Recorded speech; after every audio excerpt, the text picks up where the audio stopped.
Hello student, स्वागत है आपका भले सक्सेस पॉइंट क्लासेस में। आज का टॉपिक है डिकार्बोक्सिलेशन। डिकार्बोक्सिलेशन जो हमारे पास 11th क्लास में भी है, 12th क्लास में भी है। तो हम कोशिश करेंगे इस रिएक्शन को समझने की, क्योंकि हम 11th के लिए भी इसको प्रिपेयर कर सकते हैं, प्लस 12th के लिए भी प्रिपेयर कर सकते हैं। तो आज हम बात करने वाले हैं इस वीडियो में डिकार्बोक्सिलेशन की।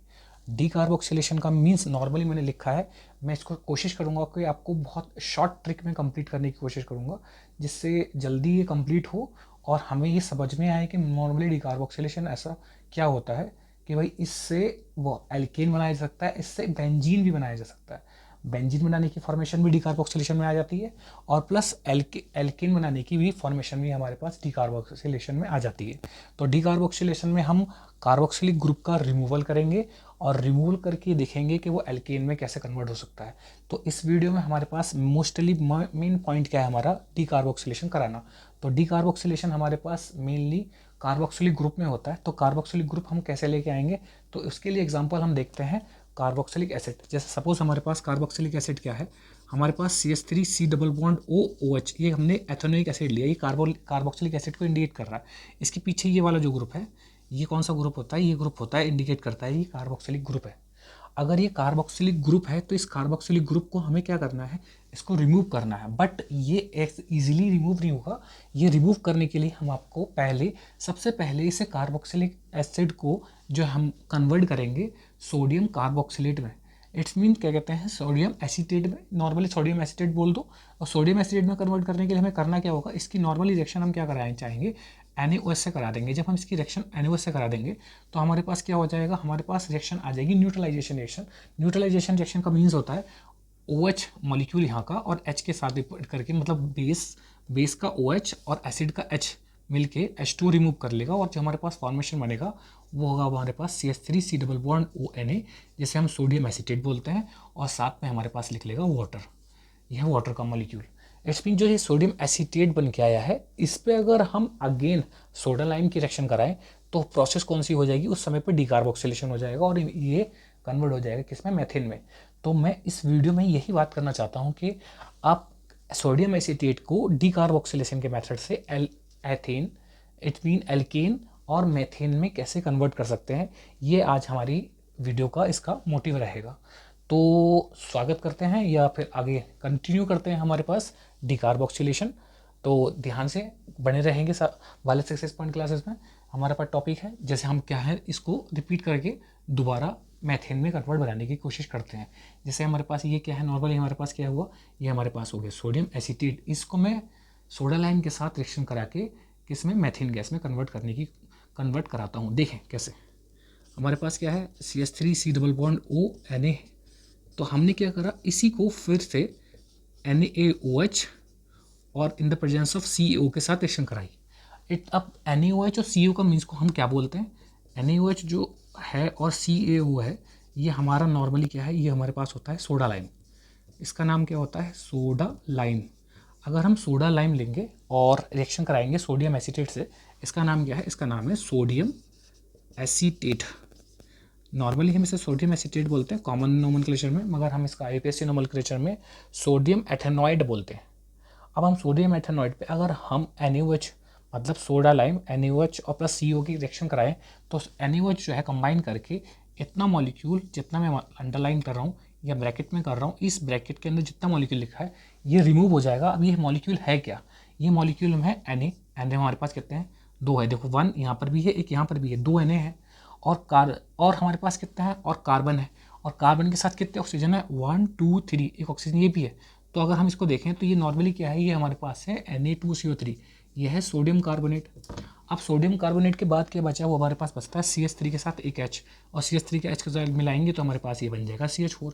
तो नॉर्मली हमने क्या करा, हमने सोडियम एसीटेट की रिएक्शन अगर हम सोडा लाइम से कराई तो हमारे पास क्या मिल गया, मैथेन गैस मिल गई और सोडियम कार्बोनेट मिल गया। तो इससे हमने नॉर्मली डिकार्बोक्सिलेशन लगा। ये डिकार्बोक्सिलेशन की रिएक्शन है। इस डिकार्बोक्सिलेशन से हमने मैथेन मतलब एल्केन का फॉर्मेशन कर लिया है।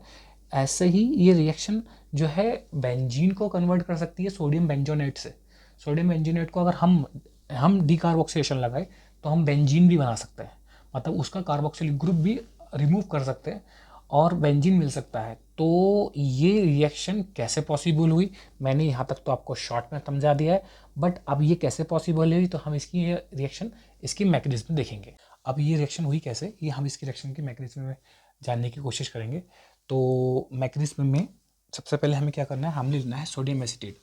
सोडियम एसीटेट के साथ क्या हुआ और फिर सोडा लाइम के साथ क्या हुआ, फिर वो हम कंप्लीट करने की कोशिश करेंगे। सबसे पहले हम लेते हैं सोडियम एसीटेट। हुआ क्या, जब सोडियम एसीटेट हमारे पास था, सोडियम एसीटेट वो में ब्रेक हुआ, पहले वो ब्रेक हुआ किस में, वो एसीटेट ग्रुप में, CH3 C double bond O negative और Na पॉजिटिव ग्रुप में रिमूव हुआ। ठीक है, अब जब ये एसीटेट ग्रुप में रिमूव हुआ तो एसीटेट में हमारे पास इलेक्ट्रॉन, इसके पास जब इलेक्ट्रॉन रिमूव होके आए, एक्स्ट्रा इलेक्ट्रॉन रिमूव हो गए किसके पास, क्योंकि इसके पास अगर हम देखते हैं तो अगर एक डबल यहाँ दो बॉन्ड है तो इसके पास इलेक्ट्रॉन पेयर कितने होंगे, इलेक्ट्रॉन पेयर यहाँ पर होंगे दो इलेक्ट्रॉन पेयर होंगे। मगर जब ये बॉन्ड टूटा तो सोडियम का इलेक्ट्रॉन भी इस पर ट्रांसफर हो गया ऑक्सीजन पे, जिसकी वजह से एक इलेक्ट्रॉन पेयर उसके पास फालतू आ गया और यहाँ पर कितने हो गए, यहाँ पर पूरे 6 कंप्लीट हो गए। 6 कंप्लीट होने के साथ जो एक पेयर है ये वाला और उसका ऑक्टेट कंप्लीट कर रहा है, 8 इसके पास पूरे कंप्लीट है। अब ये सोडियम के पास जो इलेक्ट्रॉन आया ये क्या करेगा, ये ऑक्सीजन, ये इलेक्ट्रॉन जो इलेक्ट्रॉन पेयर वापस इसके पास आया एक्स्ट्रा वहाँ से टूट के, ये इलेक्ट्रॉन पेयर वापस इसको मिलेगा और जिसकी वजह से ये जो है अपने कार्बन के साथ, अगले कार्बन के साथ डबल बॉन्ड बनाने की कोशिश करेगा। अब ये डबल बॉन्ड बनाने की कोशिश करेगा तो होगा क्या, होगा ये कि भाई ये वाला जब इसके पास पूरी एबिलिटी हो जाएगी डबल बॉन्ड बनाने की, तो ये वाला कार्बन क्या है, मेरे पास तो इलेक्ट्रॉन ज़्यादा हो रहा है क्योंकि ऑक्सीजन ने इलेक्ट्रॉन पहले से दे दिए हैं बॉन्ड बनाने के लिए। तो ये वाले जो इलेक्ट्रॉन है जो इसके कार्बन के हैं वो ट्रांसफर होकर किस वाले कार्बन पर चले जाएंगे, वो अगले वाले कार्बन पर चले जाएंगे, जिसकी वजह से इस कार्बन पे निगेटिव चार्ज आ जाएगा और ये क्या बन जाएगा, कार्बोनाइन। देखिए मैं करके दिखाता हूँ, ध्यान से देखेंगे आप, हम ध्यान रखेंगे। जैसे कि हमारे पास लिखो, नॉर्मली मैं इसको ऐसे लिख देता हूँ CH3, ये हमारे पास CH3 हो गया, ये हो गया हमारे पास कार्बन। अब मैं इसको डॉट स्ट्रक्चर के फॉर्म में कन्वर्ट करके दिखाता हूँ। देखो इसमें डॉट स्ट्रक्चर मतलब एक इलेक्ट्रॉन पेयर होगा तभी तो एक कोवलेंट बॉन्ड बना होगा। फिर अगले पे इसका मतलब है यहाँ पर कितने इलेक्ट्रॉन पेयर होंगे, यहाँ पर 4 होंगे, तभी यहाँ पर 2 ऑक्सीजन के हैं, हमारे पास 2 कार्बन के हैं और एक कार्बन का हमारे पास 2 यहाँ 1 2 3 कार्बन के आ गए, एक हमारे पास ये ऑक्सीजन के साइड का है और ऑक्सीजन के साइड के बाद एक ऑक्सीजन कार्बन के साइड का है और एक ऑक्सीजन के साइड का एक इलेक्ट्रॉन पे जिससे कोवलेंट बॉन्ड बना हुआ। बाकी हमारे पास इसके साथ कितने 1 2 3 4 5 6 हैं जिसके बाद नेगेटिव चार्ज है।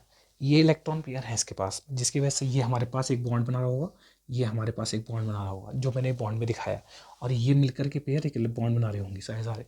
होना क्या होता है, जब ये इलेक्ट्रॉन ब्रेक होंगे इसका मतलब ये पेयर इस पर जाएगा तो ये डबल बॉन्ड बनाने की कोशिश करेगा ऑक्सीजन के साथ। क्यों करेगा डबल बॉन्ड, क्योंकि इस पर एक नेगेटिव चार्ज है। नेगेटिव चार्ज को हमने स्टेबलाइज करने के लिए ये इलेक्ट्रॉन पे इधर देना पड़ेगा, जिसकी वजह से इस कार्बन पे पॉजिटिव चार्ज आ जाएगा और पॉजिटिव नेगेटिव फिर डबल बॉन्ड में कन्वर्ट हो जाएंगे। बट जब पॉजिटिव चार्ज होगा तो वो इलेक्ट्रॉन अपने रिलीज करके ये वाले जो इलेक्ट्रॉन पेयर है दोनों, ये इलेक्ट्रॉन पेयर दोनों के दोनों क्या है इस कार्बन पे शिफ्ट कर देगा, जिसकी वजह से ये क्या बन जाएगा, ये बन जाएगा CH3 नेगेटिव, क्योंकि इस पर क्या आ गए एक इलेक्ट्रॉन पेयर उसके आ गए उस वाले कार्बन के। और हुआ क्या, दूसरे वाले कार्बन पे कार्बन का डबल बॉन्ड इधर से डबल बॉन्ड में कन्वर्ट हो गया ऑक्सीजन के साथ, क्योंकि इसने इलेक्ट्रॉन पेयर दिया वो डबल बॉन्ड में कन्वर्ट हो गया। ये वाला इलेक्ट्रॉन पेयर इसके साथ भी, क्योंकि ये अब मैंने जब इलेक्ट्रॉन पेयर इधर दे दिया तो इसको रिक्वायरमेंट कितनी होगी भाई, ये वाला इलेक्ट्रॉन की रिक्वायरमेंट होगी, वो कहाँ से आ जा रहा है, वो इलेक्ट्रॉन पेयर यहाँ से आ जा रहा है क्योंकि एक ऑक्सीजन का भी है और एक कार्बन की भी है और ये डबल पूरे हो गए। डबल बॉन्ड पूरे होने की वजह से ये CO2 के फॉर्म में रिमूव हो गया। अब होना क्या है, जो हमारे पास ये नेगेटिव चार्ज वाला बना है कार्बन पे, इसे हम क्या बोलते हैं, इसे नॉर्मली कार्बो एनायन बोलते हैं, कार्बो एनायन, कार्बो एनायन, कार्बो कैटायन नहीं, कैटायन का मतलब होता है क्योंकि हमारे पास पॉजिटिव चार्ज नहीं है, यहाँ पर नेगेटिव चार्ज है, इसलिए नॉर्मली क्या बना है, कार्बो एनायन बना है। अब ये कार्बो एनायन बनने के बाद जो CO2 मॉलिक्यूल है, ये CO2 मॉलिक्यूल किसके साथ कंबाइंड होगा, ये कंबाइंड होगा NaOH के साथ। देखें कैसे कंबाइंड होगा, हमने क्या करा, हमने लिया CO2 मॉलिक्यूल जो इधर से आया था, प्लस हमने ऊपर से लिया NaOH जो हमारे पास सोडियम हाइड्रोक्साइड था, क्योंकि हमने एसीटेट की तो रिएक्शन करा ली मगर सोडियम के एसीटेट के साथ में हमारे पास क्या है दूसरा सोडा लाइम में, सोडा लाइम का मतलब NaOH भी था उसके अंदर। ठीक है, सोडियम हाइड्रोक्साइड था, सोडियम हाइड्रोक्साइड की जब मैंने इसके साथ रिएक्शन कराई तो नॉर्मली हमारे पास रिएक्शन करने के बाद ये क्या बन गया, ये कन्वर्ट हो गया CO2 मिलते ही ये बन गया NaHCO3, सोडियम बाइकार्बोनेट पे कन्वर्ट हो गया। कैसे देखें, हमारे पास ऑक्सीजन देखें कितने हैं, ऑक्सीजन ये है हमारे पास 2 और एक 3, 3 ऑक्सीजन हो गए, ऑक्सीजन 3 हो गए। कार्बन कितने, 1, कार्बन 1 हो गए। हाइड्रोजन कितने हैं, 1, हाइड्रोजन 1 हो गया। सोडियम कितने हैं, 1। इस मीन जैसे ही इसको मिला, जैसे ही इसको CO2 मिली NaOH को, ये सोडियम बाइकार्बोनेट में कन्वर्ट हो गया।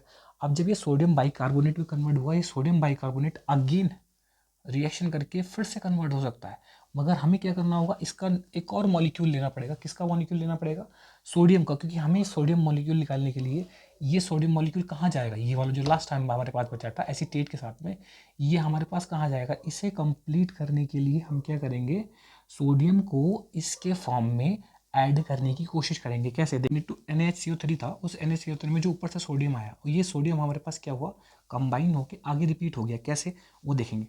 हमने क्या लिया, Na पॉजिटिव जो ऊपर से आया था, और ऊपर से आने के बाद हमारे पास क्या है, नीचे, नीचे हमारे पास क्या है, नीचे है हमारे पास NaHCO3, NaHCO3।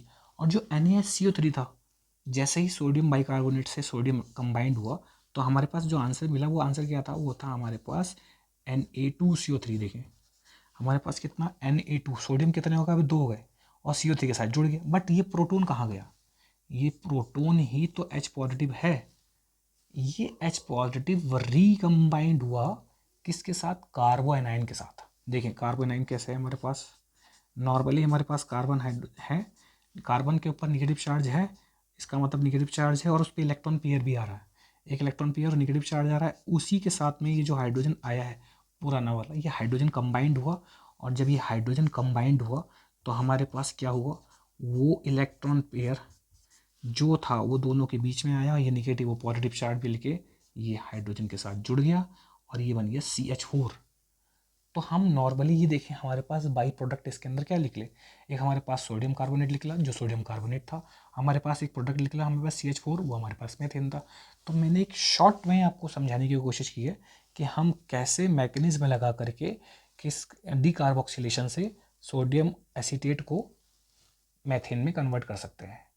तो इसके बाद हम आगे कोशिश करेंगे एक और एग्जाम्पल लेकर के इस बात को प्रूफ करने की। अब देखेंगे हम एक एग्जाम्पल लेते हैं, किसका एग्जाम्पल लेते हैं, हमारे पास डीकार्बोक्सिलेशन का। डीकार्बोक्सिलेशन के मेथड से हम बेंजीन का फॉर्मेशन भी कर सकते हैं। ये हमारे पास 12th क्लास में है, 11th क्लास में वैसे नहीं है, मगर हम इसका बेंजीन बनाने की फॉर्मेशन करेंगे बाय डीकार्बोक्सिलेशन। तो हमें एक ऐसा मॉलिक्यूल लेना पड़ेगा जिसके अंदर कार्बोक्सिलिक ग्रुप भी हो और बेंजीन भी हो, तो वो हमारे पास होता है सोडियम बेंजोएट। कैसे होता है सोडियम बेंजोएट, देखें तो हमने क्या करा, बेंजीन लिया, बेंजीन के ऊपर हम क्या करेंगे, C double bond OONA group लगा देंगे। इसका मतलब वही ग्रुप है। नॉर्मली हम देखें तो हुआ क्या, ये RC डबल बॉन्ड ONA ही ग्रुप है, ध्यान से देखें, बट R की जगह पर हमने पूरा बेंजीन ग्रुप लिया है, और ये मतलब फिनाइल ग्रुप लिया है। जो फिनाइल है बेंजीन का एराइल ग्रुप है, वही हमने, इसे एराइल भी बोलते हैं, इसे फिनाइल भी बोलते हैं, और नॉर्मली बेंजीन भी बोलते हैं।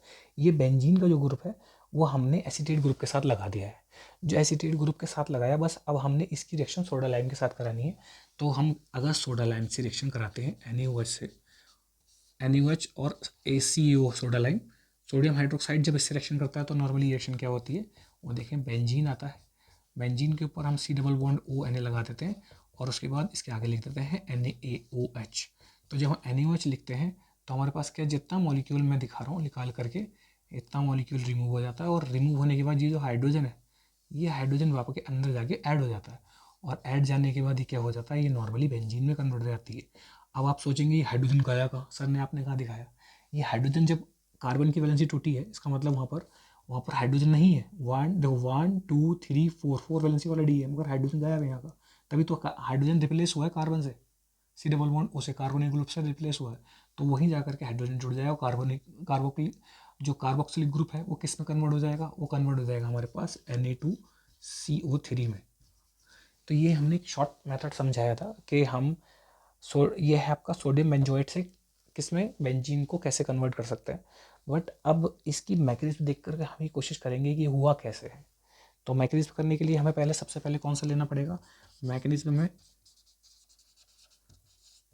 देखें, मैकेनिज्म में हमें करना क्या होगा, पहले सबसे पहले सोडियम बेंजोएट ही लेना पड़ेगा। हमने लिया क्या, सोडियम बेंजोएट। सोडियम बेंजोएट हमारे पास ये ग्रुप हुआ, सोडियम बेंजोनेट के हम क्या कहते हैं, कन्वर्ट कर देते हैं किस में, हम कन्वर्ट करते हैं पहले इसका कार्बोक्सिलिक जो ग्रुप है उसको रिमूव करते हैं और सोडियम को अलग कर लेते हैं। अब हुआ क्या, जो ये कार्बोक्सिलिक ग्रुप आया हमारे पास पे, बेंजोएट ग्रुप, ठीक है, सोडियम बेंजोएट को हमने कन्वर्ट किया बेंजोएट आयन, और हमारे पास सोडियम आयन। तो बेंजोएट आयन से हम क्या करेंगे, अगेन ये जो मॉलिक्यूल है जिसकी वजह से हमारे पास ऑक्सीजन पे कितने आ गए, हमारे पास ऑक्सीजन पे पूरे 6 इलेक्ट्रॉन हो गए, ये हम अगेन इसको देंगे, और ये जो है कार्बन इलेक्ट्रॉन पकड़ा देगा इसको, क्योंकि इसकी वजह से तो पूरी बॉन्ड हो जाएगी। तो ये वाला जो बॉन्ड है वो हमारे पास क्या है, वो फिर शिफ्ट हो जाएगा अगले वाले इस वाले पे। तो इट्स मीन ये क्या होगा, इस पर इलेक्ट्रॉन डेंसिटी बढ़ जाएगी। कैसे बढ़ जाएगी, देखो हमने क्या करा, बेंजीन लिखा, बेंजीन के ऊपर का जो कार्बन सी डबल बॉन्ड वो नेगेटिव चार्ज जिसके पास इलेक्ट्रॉन फालतू थे वो हमने तोड़ दिया। तोड़ने के बाद हमने इसको ऐसे दिखा सकते हैं कि हुआ क्या, बेंजीन के ऊपर एक्स्ट्रा नेगेटिव चार्ज आ गए, और नेगेटिव चार्ज आने के बाद जो हमारे पास बाकी जो ग्रुप था वो हमारे पास CO2 के फॉर्म में रिलीज़ हो गया। क्यों रिलीज़ हो गया, क्योंकि ये इलेक्ट्रॉन पेयर रुक गया तो डबल बॉन्ड बन गया, और वो इलेक्ट्रॉन पेयर उस पर आ गया।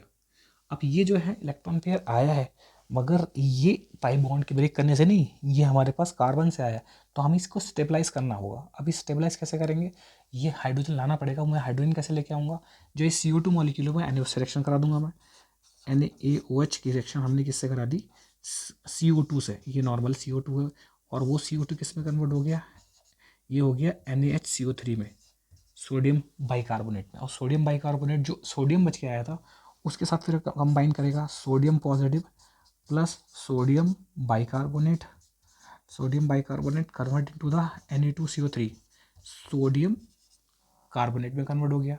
अब सोडियम कार्बोनेट में कन्वर्ट होगा तो इसके अंदर एक एसिडिक मीडियम है, देखें H पॉजिटिव आयंस है। ये H पॉजिटिव आयंस जो बाहर निकले वो H पॉजिटिव आयंस कंबाइंड हो जाएंगे हमारे पास बेंजीन, जो बेंजीन के ऊपर नेगेटिव चार्ज आ जाता है, इसका मतलब उसकी वैलेंसी खाली थी, उस वैलेंस इलेक्ट्रॉन से मैं जोड़ दूंगा। कैसे, देखें हमने क्या करा, हमने लिया बेंजीन के ऊपर हमारे पास नेगेटिव चार्ज, उसको हमने हाइड्रोजन पॉजिटिव चार्ज जिसके इलेक्ट्रॉन कम थे उससे जोड़ दिया, और जोड़ने के बाद हमने इसे दिखा दिया नॉर्मल बेंजीन में कन्वर्ट करके। तो ये हमारे पास सोडियम बेंजोएट से बेंजीन का कन्वर्ट हो गया। ये क्या है हमारे पास, सोडियम बेंजोएट। सोडियम बेंजोएट को हमने कन्वर्ट कर लिया किसमें, बेंजीन में। तो ये एक एग्जांपल है किसका, डिकार्बोक्सिलेशन का। आई होप आपको समझ में आया होगा। अगर समझ में नहीं आया तो आप कमेंट करके पूछ सकते हैं।